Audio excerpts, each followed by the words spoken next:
What's up, YouTube? You checking out the Frequent Flyer, and this is my review of the Syma X13 Storm. The Storm is a micro. This is a visually stunning aircraft. It's very well designed visually. This thing looks awesome. What really attracted me to this aircraft is the lighting. I was really excited about the lighting, the how it looks, how it's built. The Syma X13 has clear windows on all four sides of the aircraft, and they're transparent. And when you turn on the lights, the LEDs shine through it. So it looks really nice. The white on both sides and red in the back and blue in the front. And this thing looks really awesome when you're flying it at night. You guys know I'm a really big fan of night flying. I like to do my night flights, and this thing doesn't disappoint. And it's definitely a night flyer. The LEDs are nice and bright. Another thing that I liked about it is this geared motor system. As you can see, it borrowed the geared motor system from its cousin, the Syma X11. The X11 had very nice flight times. It's very efficient with this geared motor setup. The same holds true with the Syma 13. However, the Syma 13 has this weird battery bay. And this battery bay limits the sizes of batteries that you can fit in this thing. So you're not going to be upgrading the battery on this thing unless you do some sort of mod to the battery bay. The battery bay is pretty small. It comes with a 200 milliamp hour battery, just like the Syma X11.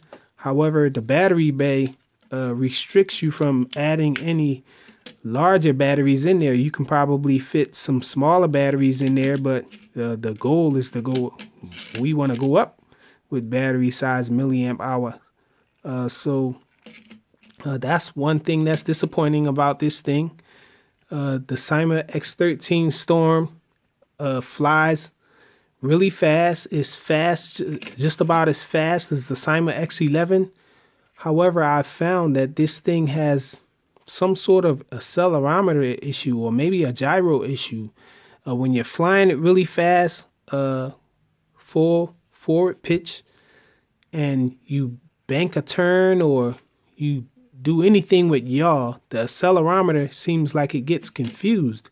And the accelerometer, it'll cause the aircraft to lean to one side or lean back. One time I was flying this thing really fast forward, and when I didn't even get to bank a turn, before I can even start to yaw, the aircraft just started to lean backwards, and it flew backwards on me. And it flew a pretty nice distance backwards before I was able to get it to lean forward again. So some sort of weird issue going on with the accelerometer or gyro with this thing, and others have reported the same issues. Some has reported that issue even worse than mine. Some people say that theirs just turns over and crashes into the ground. Now, I have been able to get mine to do that. Flying this thing with the Devo 7E, the Devo actually maximizes the pitch angles and the yaw by using the trims, I believe.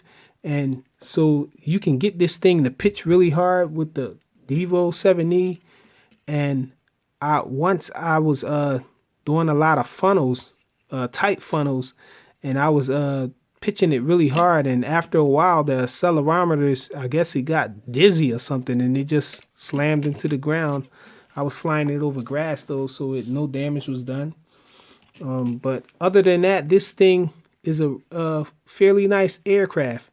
It's almost the exact same aircraft as the Syma X11 with a different design, with a limitation of this battery bay here and the accelerometer issue. So me personally, I like the X11 better. The X11 is a solid aircraft.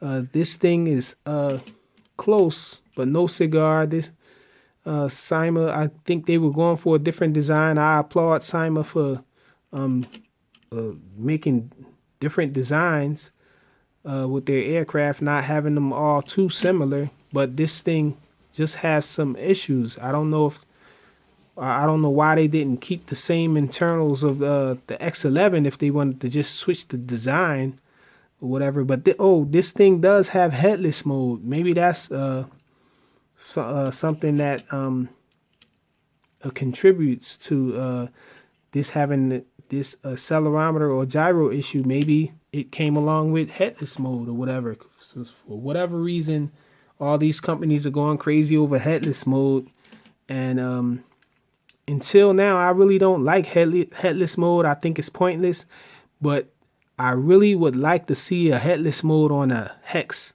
because I think that'll look pretty awesome, getting it to yaw. If you have one with a pretty nice yaw and you're spinning it and you have headless mode, or maybe even a flying saucer type thing like the Cherson CX31. But anyhow, the Syma X13 has headless mode. The headless mode works pretty well, although the accelerometer issue does rear its ugly head when you're trying to fly this thing in headless mode. If you dip too much with it or pitch too much, it'll get confused and you'll get that accelerometer issue.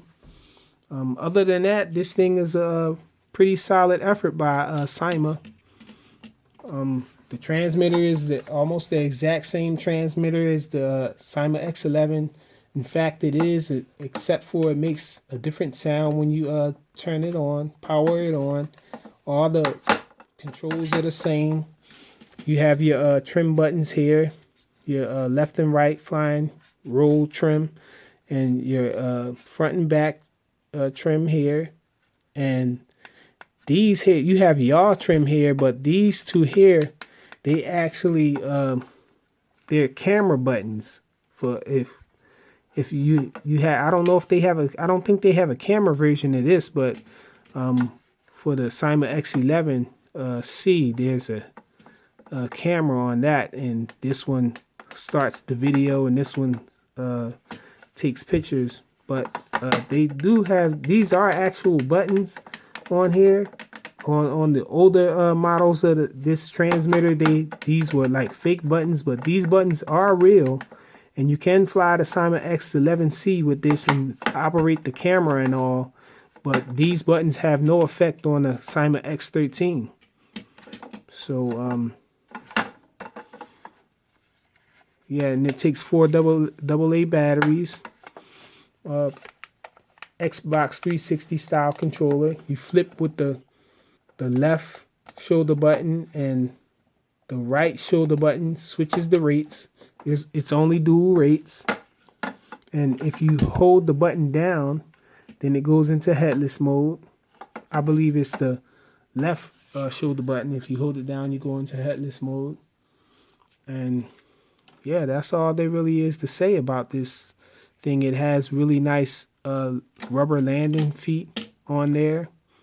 These motors are 6mm motors, same size motor as the Syma X11. They were advertising some kind of powerful 6mm motor, but I think it's the same exact motor as the Syma X11. So it comes with an extra set of spare props and USB charging cable for the battery, and of course it comes with that 200 milliamp hour battery. And the instructions manual is this thing. It's in pretty nice English. Syma instructions manuals are always in very nice English. So nice illustrations and stuff in the manual. So let's check this thing out in flight. Okay, so this is the indoor flight demo of the Syma X13 Storm. Down to the stock transmitter. So right away you can see this thing is really stable. It's almost still barely moving. It's a little drift over. Let me trim it out. Needed a little left trim. Now look at that.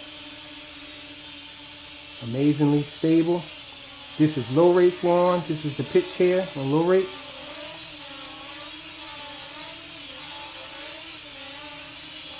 This is the yaw. So pretty slow yaw. Okay, we're on high rates now. This is the pitch on high rates. Pretty decent pitch. But outdoors, like I said, this thing pitches normal than it usually does. It pitches more than it's supposed to, so there's some kind of accelerometer issue going on. That's the yaw there, still slow yaw.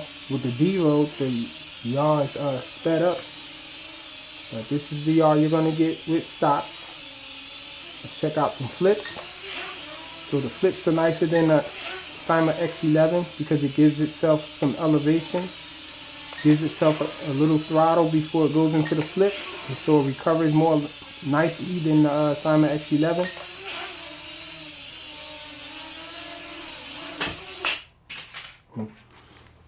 Prop guards work, as you can see. But I didn't mean to crash like that, but the yaw is so slow. It's hard to fly it indoors in the stock form.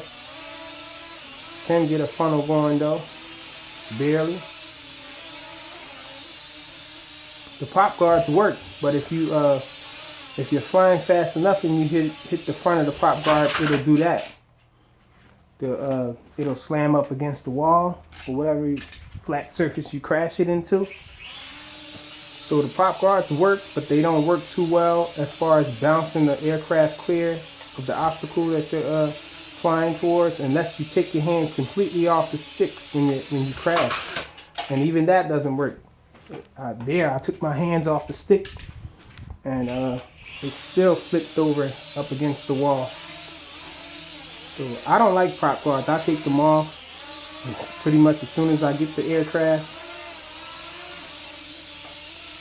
So you can see the pitch there. Let's check out headless mode.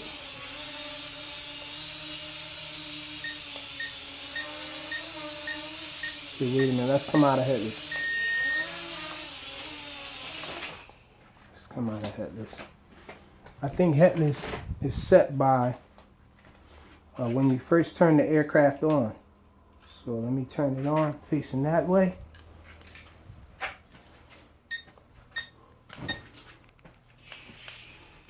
Point of reference is in front of us. So let's try headless mode now. So now it's in headless. So you can see headless mode works. It beeps for a while, but then it stops beeping, so that's good.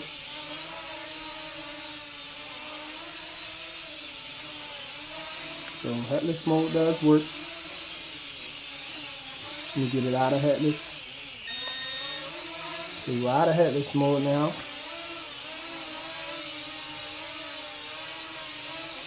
Maybe I'll try to fly. It was raining outside, so I couldn't really show you guys the accelerometer issue. Also, we're LVC, so let's see how long LVC lasts.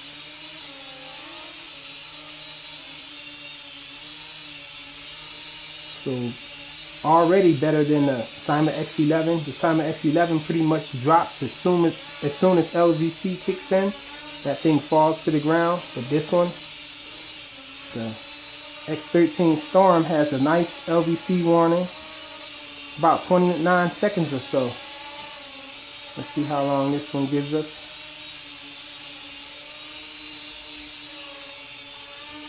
Still going.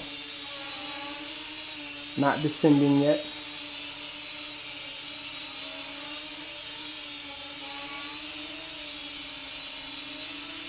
Still going. Still not descending yet.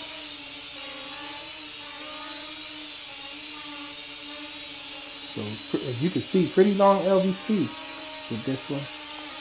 The LEDs look pretty nice. You can see the LEDs there.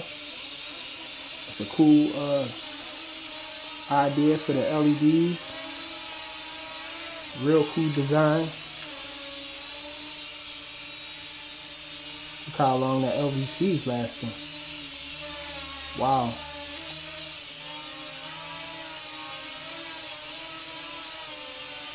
Okay, there we go with the Ascend there. So that's it. The Syma X13 Storm. Thanks for watching.